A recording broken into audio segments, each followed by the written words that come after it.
Thank you so much it's such an honor to be part of this amazing group of scientists and other participants. So I'm going to share my screen. Let me see how to do that. Share screen. Yeah, can you all see my screen now? Yeah.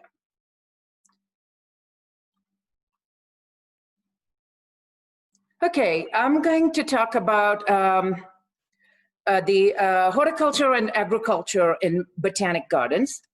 And if you look at human history, about 7 million years ago, we were all, as humans, we fed ourselves by hunting animals as well as gathering plants. And it was close to about 11,000 years ago that we transitioned from a hunter-gatherer society to a more sedentary agricultural society. And so for this, with this transition from a foraging to a farming way of life, that was one of the major turning points in human evolutionary history. And so today, we are such an urbanized society that many people in our society do not even, they have lost this connection to nature and to plants. And a lot of, especially in the Western world, a lot of the children don't even know where food comes from. So plants have so many, in human society, they have make so many contributions: food, fuel, medicines, clothing, fiber, shelter, pleasure, and even just in cultural ceremonies. And we've talked briefly about some of the challenges that we are going to face in the 21st century. And by 2050, I don't know if those of you from Japan can see the picture that I have there is Tokyo, that I took from the Tokyo Tower back in 2015 when I was in Tokyo. And we have a rapidly expanding urban and middle class population. And so there is going to be a higher demand on food, feed, fiber, forest products, biofuels. And so we need to, there is this need that we need to double our agricultural output by 2050. And we also talked about, Dr. Raven talked about just in Afghanistan, how the population is going to double by 2030. And so this is going to lead to volatility in economic markets as well as environmental pressure and climate change. And especially with more people in urban areas, the transporting food from rural to urban areas, the food miles that leads to, that has huge climate impact. And also conflict in fragile regions. And more recently, also we are going to probably be seeing more and more of these global pandemics, which is going to be one of our biggest challenges in the future. So horticulture, so what is horticulture? So agriculture has two different segments. One is the plant science and then the animal science. And then if you look at the Merriam-Webster's dictionary, horticulture is defined as the science and art of cultivating fruits, vegetables, flowers, and plants. And the horticulture itself has many different different segments within horticulture: olericulture and pomology, the fruits and vegetables, olericulture is vegetables, leading to food science. And then we have ornamental horticulture, which then you have the nursery development, plant propagation, floriculture, landscape horticulture, and then you have golf courses that need turf grass expertise, and then you have agronomy and forestry as also part of the plant science. So all of these, and within all of this horticulture, you need to have knowledge about entomology, plant pathology, soil science. So it is a wide area of knowledge. And then if you look at horticultural functions in a botanic garden, botanic garden, the main backbone of a botanic garden is its plant collections. So the collections, then you'd use those collections for scientific reasons, for conservation, ex situ conservation, display.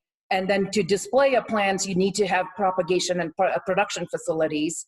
And then research on how do you, the seed germination, the local plants, if you haven't even, nobody has propagated them. And then we talk about seed banks. We need to do research on how do we seed bank them.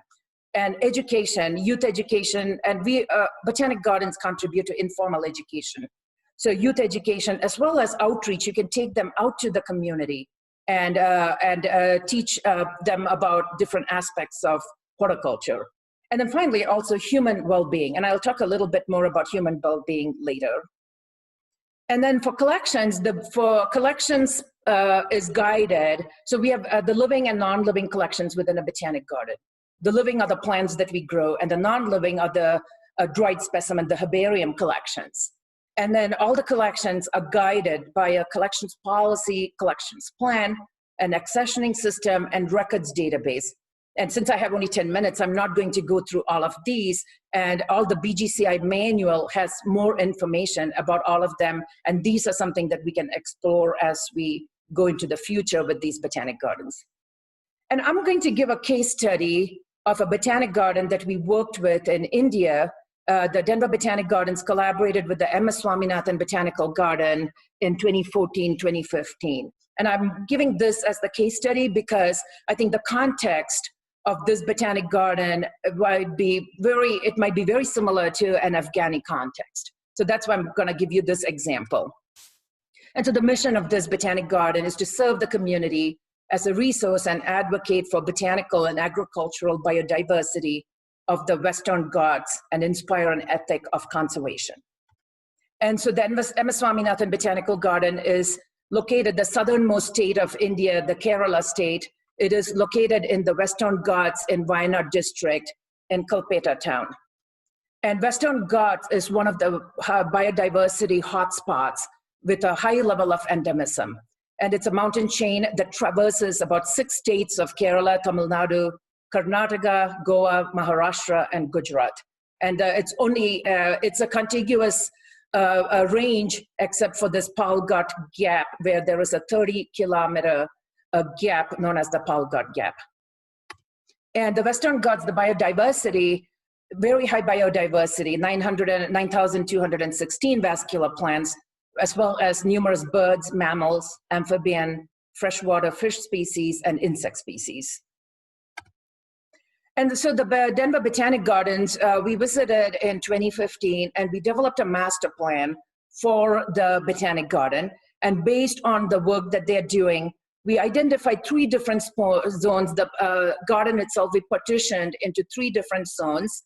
The community zone, which is the main area where you can have the visitors come in. It consisted of a butterfly garden, very Western type of orientation, with display gardens, butterfly garden, a children's garden, a sensory garden, and so you can engage the public as well as make revenue in that section.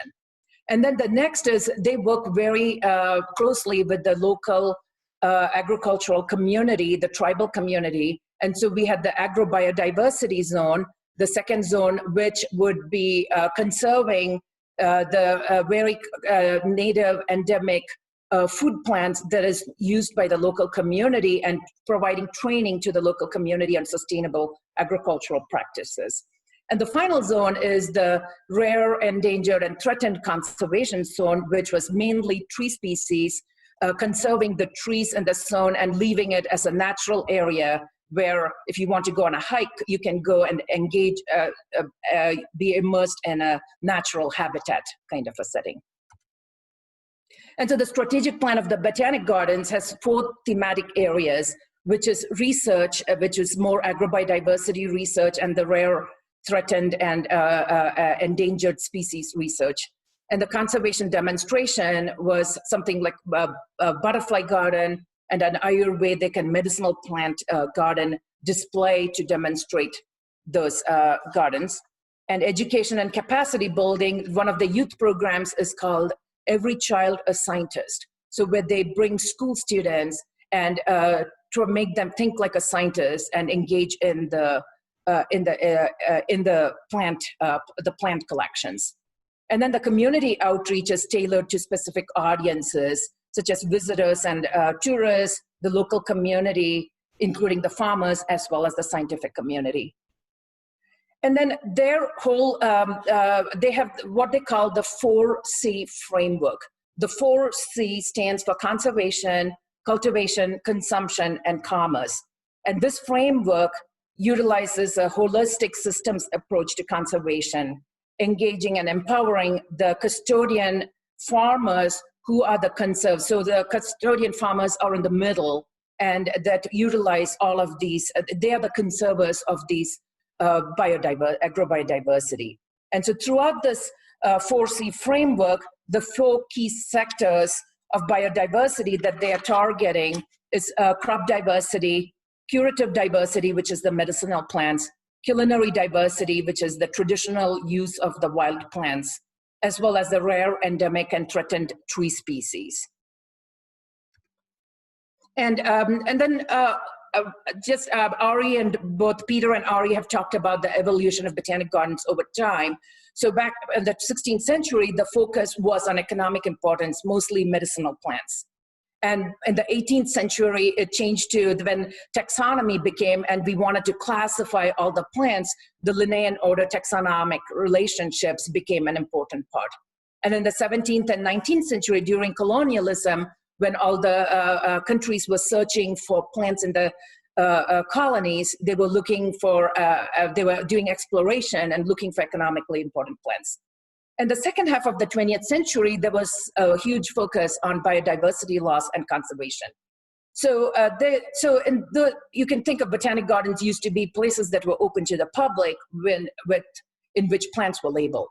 But in the 21st century, we have so many global issues such as climate change, biodiversity loss, food security, human health. And so there is more of an emphasis on social relevance. So not only are people coming to a botanic gardens, but also how do we go out into the community and make an impact? And so this was I just got this survey yesterday, and there was in Denver, a lot of, all the cultural organizations did a survey with all of our institutions have been closed since mid-March. And so they did a survey of some of our visitors to see, once we reopen our cultural institutions, would you be going back to them? And you can see the Denver Botanic Gardens came the top. So there is a need during this time of the pandemic where everybody has been in shutdown and have been staying at home. There is this really great need for people to connect with nature and to connect with plants. And it's not surprising that everybody wants to come to the Botanic Garden so they can immerse themselves in plants and nature. And so I'm going to redefine horticulture. And so this was Dr. Diane Ralph. She is a professor of horticultural therapy at Virginia Polytech University. And the way she defines horticulture is the science and art of growing fruits, flowers, vegetables, trees, and shrubs, resulting in the development of minds and emotions of individuals, the enrichment and health of communities, and the integration of garden in the breadth of modern civilization. And I really like this definition of horticulture because that's what we do in Botanic Gardens. It's trying to develop the community. We want to develop the community.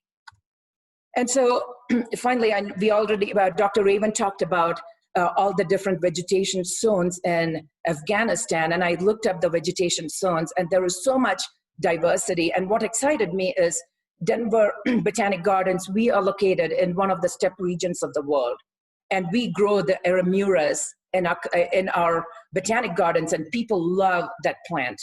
And we have a collaboration with many Central Asian countries, Uzbekistan, Kazakhstan, Kyrgyzstan, Mongolia.